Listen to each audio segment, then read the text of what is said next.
2005 সাল ইন্টারন্যাশনাল ম্যাচে লিওনেল মেসির অভিষেক। মাঠে ছিলেন মাত্র ৪৫ সেকেন্ড, তারপরই লাল কার্ড। এই অল্প সময়ে মেসি পেয়েছিলেন মাত্র 2টি পাস। দুটোই এসেছিল এক সতীর্থের কাছ থেকে, যার নাম লিওনেল স্কালোনি। তখন হয়তো কেউ জানতো না ওই 2টি পাসই একদিন পুরো আর্জেন্টিনা ফুটবলের গল্পটাই বদলে দেবে। 2018 বিশ্বকাপে ভরাডুবির পর আর্জেন্টিনা ছিল দিশেহারা। বড় কোচ নেয়ার মতো অর্থও ছিল না। অনেকটা বাধ্য হয়েই কদিনের জন্য দায়িত্ব দেয়া হয় স্কালোনিকে। কিন্তু স্কালোনি এসেছিলেন নিখুঁত পরিকল্পনা নিয়ে। তার প্রথম সিদ্ধান্ত ছিল দলটা হবে মেসিকে ঘিরে, কিন্তু মেসি নির্ভর নয়।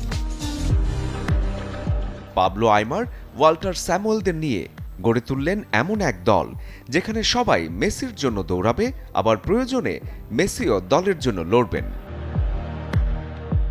ফলাফল কোপা আমেরিকা, ফিনালিসিমা, তারপর কাতার বিশ্বকাপ জয়। বদলে গেল আর্জেন্টিনার মানসিকতা। হারতে হারতে অভ্যস্ত দলটি শিখে গেল সব জটিল আর কঠিন ম্যাচ জিততে। 2026 বিশ্বকাপের ফাইনালে আবারও আর্জেন্টিনা, হাতছানি টানা দ্বিতীয় বিশ্বকাপের।